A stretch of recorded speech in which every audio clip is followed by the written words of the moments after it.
আড়াই পাশের জিলাপির স্বাদই অনন্য। আমি গিয়েছিলাম রাধা গোবিন্দ জিউর মন্দির এবং সেখান থেকে গিয়েছিলাম রাধা গোবিন্দ নিবাস সেই মন্দির। তো প্রত্যেকটি জায়গারই প্রতিমা বা বিস্তারিত আপনাদেরকে বলবো, তার আগে ভিডিও ক্লিপগুলো দেখে নিন। আড়াই পাশের জিলাপি এবং সেই সঙ্গে বাজার রোড এবং সেই সঙ্গে সঙ্গে আমরা রূপাতলি লঞ্চঘাট থেকে শুরু করে প্রত্যেকটি জায়গায় কিভাবে কোথায় আপনারা যাবেন বিস্তারিত দেখানোর চেষ্টা করব। এবং প্রতিটি ক্লিপ দেখতে পাচ্ছেন শুক্রবার থাকা একটি বিয়ের গাড়ি যাওয়ার পথেই এবং রাধা গোবিন্দ নিবাস, সেটিও প্রত্যেকটি বিষয় আপনাদেরকে সবিস্তারে জানাবো এবং সৎসঙ্গ অন্য অনুষ্ঠান এবং ভজন কীর্তন আপনাদেরকে শোনানোর চেষ্টা করব। বিভিন্ন মানুষ এই সৎসঙ্গ প্রার্থনায় যুক্ত হয়েছিলেন এবং সে ঠাকুরের। তো আমরা রূপাতলি থেকে রওনা দিয়েছিলাম। রূপাতলি থেকে আপনি অটোতে করে যাবেন ও চারপাশের চমৎকার সব দৃশ্যগুলি আপনারা দেখতে পাবেন। তো সুন্দরভাবে রাস্তার মাঝখানে একটু বিভিন্ন গাছগাছালি, বিভিন্ন ধরনের গাছ রোপণ করা হয়েছে দেখতে পাচ্ছেন, মাঝে ডিভাইডার দিয়ে। যাই হোক, ওখানে ডিভাইডার বা কিছু একটা বলে, আপনার কমেন্ট করে জানাবেন এটাকে কী বলে। যে দুইটা রাস্তার পার্টিশন আর কি ডিভাইড করে দিয়েছে, যে এক গাড়িগুলো ওইদিকে আরেক গাড়ি আরেক দিকে যাবে। তো আমরা লঞ্চ ঘাটে চলে আসলাম। তো রূপাতলি মেডিকেল হয়ে আমি লঞ্চ ঘাটে আসলাম। লঞ্চ ঘাট 1 নম্বর ঘাট, 2 নম্বর ঘাট নয় গেট। তো 1 নম্বর গেট, তারপর 2 নম্বর গেট এবং সর্বশেষ আমি এখানে এসে নেমে পড়ি অটো থেকে। তো এখানে অটোতে 20 টাকা ভাড়া রূপাতলি থেকে লঞ্চঘাট।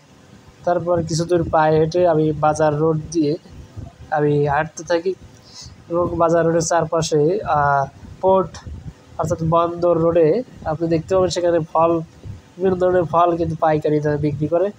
তো আজকে প্রত্যেকটি বিষয় আমি বলবো যে কোথায় আসলে কি কাজ হয়, যতটুকু আমরা জানি দেখতে থাকবেন এবং আশা করি ক্লিপ দেখে বুঝতে পেরেছেন। সম্পূর্ণ ভিডিওতে অনেক বিষয়গুলো অন্তর্ভুক্ত রয়েছে। তো বন্দর রোড থেকে এখন আমি চালপট্টি রোডের দিকে আসব এবং চালপট্টি রোডের শেষ মাথায় থেকে আমি চলে যাব ডান দিকে। ডান দিক থেকে বামে গিয়ে আমি বাজার রোড শুরু, এবং বাজার রোডে যাওয়ার পর সেখানে ডান দিকে আপনি একটি কালী মায়ের মন্দির দেখতে পাবেন। তো এই যে কালী মায়ের মন্দির যে চূড়া সেটি আপনারা দেখতে পাবেন। তো এই পথ দিয়ে অনেক খানিকটা দূর আপনি এগিয়ে যাবেন এবং এখানে মূলত বাজার রোড থেকে বিভিন্ন ধরনের সামগ্রী পাওয়া যায় পাইকারি দামে। বিভিন্ন ব্যবসায়ী মানুষজন, পেশাজীবীর মানুষ, তারা কিন্তু এখান থেকে বিষয় অনেক কম দামে ক্রয় করতে পারে। তো এই যে শ্রী কালী মাতার মন্দির, আপনারা এখানে আসতে পারেন।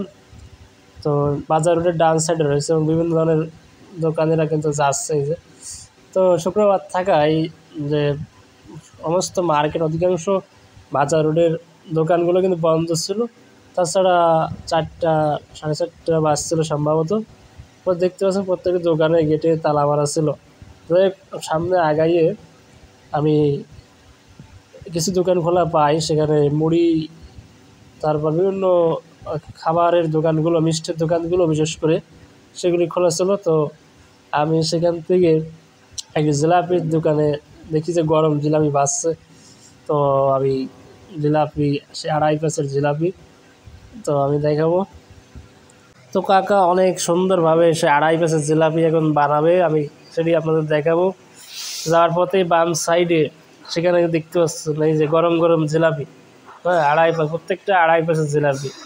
এবং কাকার কিন্তু একটা আন্দাজ হয়ে গিয়েছে গরম তেলে সেই চমৎকার সেই জিলাপি, লোভনীয় জিলাপি।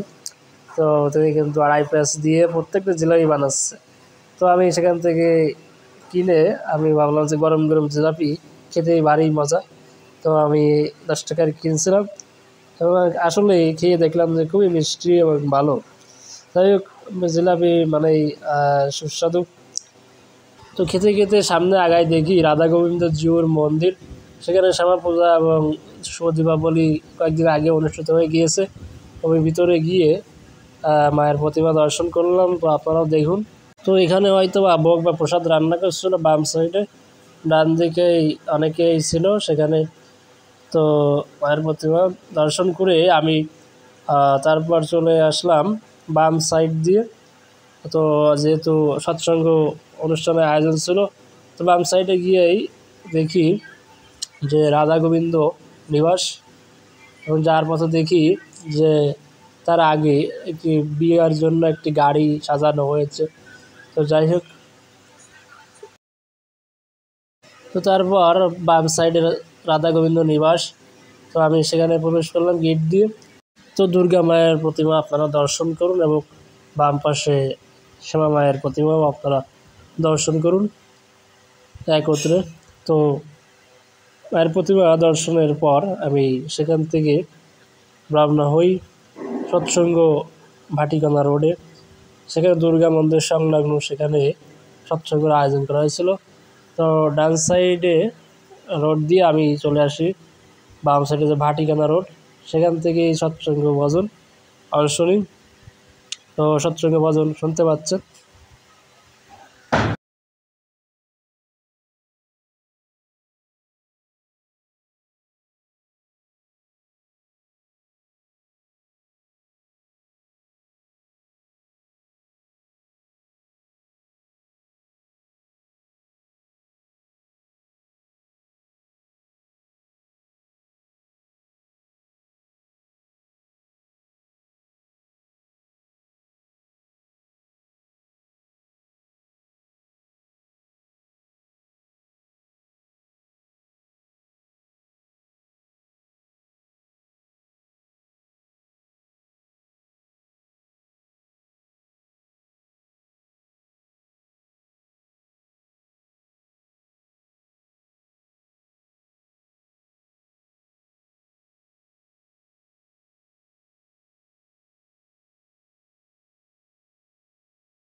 তো সান্ধ্যকালীন সৎসঙ্গ বিনোদী প্রার্থনার পরপরই বেশ কয়েকটি সৎসঙ্গ ভজন এবং আলোচনা অনুষ্ঠিত হয়েছিল, এবং প্রত্যেকেই অত্যন্ত আনন্দের সঙ্গে শ্রী ঠাকুর অনুকূল চন্দ্রের সন্ধ্যাকালীন বিনোদী প্রার্থনা সেটি আমরা সম্পন্ন করেছিলাম। এবং সেই সঙ্গে সঙ্গে প্রত্যেকে সেই আনন্দ রস, সেই কীর্তন আনন্দে ভজন কীর্তন পরিবেশনে আমরা প্রত্যেকেই অংশ নিয়েছিলাম। তো দেখতে পাচ্ছেন এখানে সৎসঙ্গী দাদা এবং মায়েরা রয়েছে। তো প্রত্যেকেই এই সৎসঙ্গ ভজন এবং সৎসঙ্গ সন্ধ্যাকালীন যে বিনোদী প্রার্থনা অংশ নিয়েছিলেন, এবং সুন্দর সময়টি খুবই সুন্দর কেটেছিল। যাই হোক, আজকের এই ব্লগ ভিডিওটি সৎসঙ্গে যাওয়া এবং প্রতিমধ্যে বিভিন্ন মন্দির দর্শন আপনাকে করালাম। তো কেমন হয়েছে অবশ্যই জানাবেন, এবং ভিডিওটি ভালো লাগলে অবশ্যই শেয়ার করবেন, এবং সৎসঙ্গ এবং সৎসঙ্গের বিভিন্ন বিষয়ে ভিডিও এবং নির্দেশনা পেতে ঠাকুরের বাণী সৎসঙ্গ ফেসবুক পেজটি অবশ্যই ফলো করে সাথে থাকবেন, এবং ইউটিউব চ্যানেল ঠাকুরের বাণী সৎসঙ্গ বা বিভাগ ইউটিউব চ্যানেলটিও সাবস্ক্রাইব করে পাশে থাকবেন। নিত্য নতুন ঠাকুরের এবং সৎসঙ্গের দর্শন এবং সনাতন আর্য কৃষ্টি সমগ্র বিষয় নিয়ে আমরা শাস্ত্র থেকে আলোচনা করার চেষ্টা করি। তো এই পর্যন্তই, সকলকে আনন্দিত। জয় গুরু।